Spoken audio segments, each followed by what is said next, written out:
आनंद शास्त्री ने यह भी कहा कि हम बहकाने नहीं, जगाने आए हैं। गौरतलब है कि सूरत में बाबा बागेश्वर का दरबार लगा है और आज दरबार का दूसरा दिन है।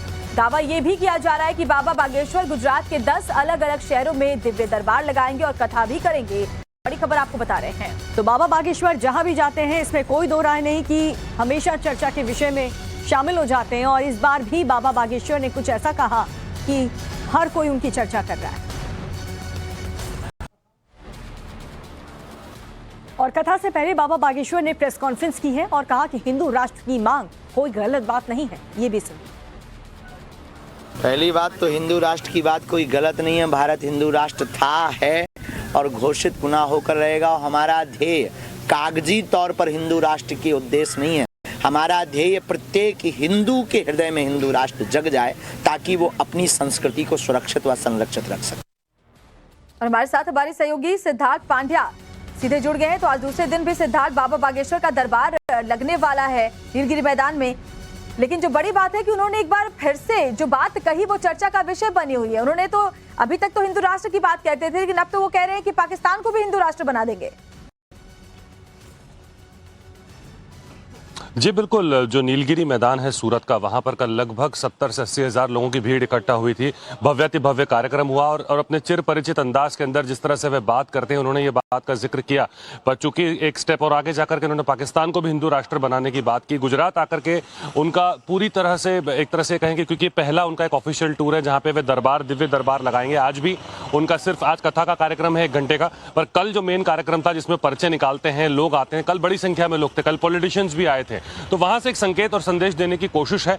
अप्रत्यक्ष रूप से उन्होंने कांग्रेस पे भी निशाना साधा। उन्होंने कहा कि इतने सालों तक जो देश के लोगों को समझाया गया, दिखाया गया, उससे देश भटका है, पर अब देश को सनातनी बनाने का समय आ चुका है और ये सबसे सही समय है आने वाले। और इशारों ही इशारों में उन्होंने 2024 की ओर भी इशारा किया। बहुत सारे लोग वहां पे आए थे, पॉलिटिकल पार्टीज के लोग थे, तो उन्होंने एक इशारा ये भी किया कि मैं किसी पार्टी के साथ में नहीं हूं, मुझे जोड़े नहीं किसी पार्टी के साथ में, मैं किसी पार्टी विशेष का नहीं हूं, किसी धर्म का नहीं हूं, पर हाँ मैं सनातनी हूं, मैं कट्टर सनातनी हूं, पर मैं किसी हर मजहब की हर मजहब की का सम्मान में करता हूं। तो इन सभी परिस्थितियों के बीच में कल जो भीड़ थी और इन सभी भीड़ के बीच में गुजरात का उनका कार्यक्रम है। अब आप ये मान के चलिए 4 अलग अलग शहरों में वो जाएंगे। एक शहर उन्होंने बढ़ाया है, वडोदरा, जो 3 जून को होगा, वो उनके लिस्ट में, चेकलिस्ट में था नहीं।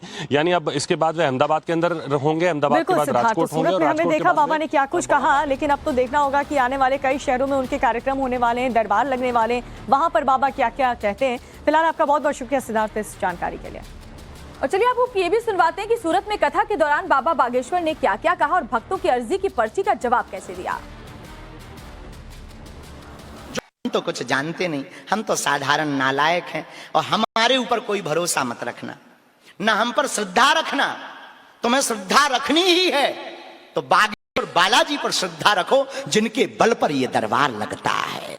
हनुमान जी सल्ली बहन, कहाँ से हो भैया? सीताराम। मैं राजस्थान कटरा सर, सीकर से। यहाँ क्या कर रहे हो? यहाँ पे जॉब करता हूँ। कहाँ? मार्केट में, अकाउंट्स का। अच्छा, कब से हो यहाँ? मैं 2011 से हूँ। तो आपने सोचा था कि आपको बुलाया जाएगा? मुझे आज सुबह से मैं हो रहा था, मैं अखंड दीपक करके आया हूँ घर पे। हाँ, सन्यासी बाबा का। उसी कारण आपकी अर्जी लगी, आपने अखंड ज्योति जलाई, दिन भर कीर्तन किया और आपने 5 दिन पहले ही छुट्टी लेने का प्रण लिया। फिर बीच में टोका टाकी हो गई कि नहीं जा पाओगे, तो तुम धाम भी नहीं जा पा रहे थे, तो बालाजी के दर्शन भर कर पाए। आपके दर्शन हुए मुझे रात को 10:30 बजे, बहुत मैं खुश हो गया उस दिन। क्या प्रश्न है आपका? गुरुदेव आशीर्वाद खाली मेरा। ठीक है, बस। और कोई बात? और खाली भगवान की कृपा हमेशा के लिए चाहिए। ठीक, और कोई बात? बस। आओ, हमने भी कुछ नहीं लिखा, हमने भी लिखा। बस उठ बैठो, पहले ये पढ़ो। कृपा चाहते हैं, भक्ति में उन्नति चाहते हैं, कोई प्रश्न नहीं बोलेंगे। सीताराम सीताराम सीताराम। जाओ, हनुमान जी की दृढ़ भक्ति बनी रहे। इस मंत्र का जाप तुम करो। बैठिए। क्या नाम है? जय जय जय जय। बस बस बस। क्या नाम है? अच्छा, भावेश। तुमने यहाँ किसी को बताया था क्या? ना, किसी को नहीं बताया। कहाँ से आए हो? सूरत से, उत्तरायण से। उत्तरायण। हमें कैसे पता चला?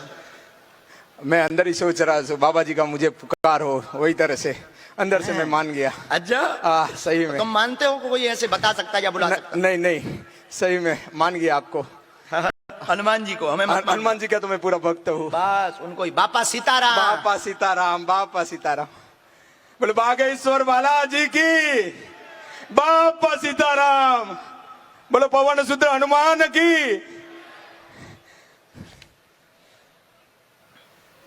तुम्हारी तो बड़ी हैरानियां। चलो हमें जो आज्ञा लगी हमने लिख लिया, आप प्रश्न करो। बागेश्वर बालाजी की मेरे माता जी को वही तरह से मैं इसके साथ रहता हूँ, वही तरह से सुखी जीवन, इनको चारों धाम की यात्रा और आपका दर्शन करवाना चाहता हूँ। अच्छा ठीक है, बहुत अच्छा प्रश्न। और पूछो। और तो मैं जिस तरह से एग्जाम की तैयारी कर रहा हूँ जुडिशियल जज की।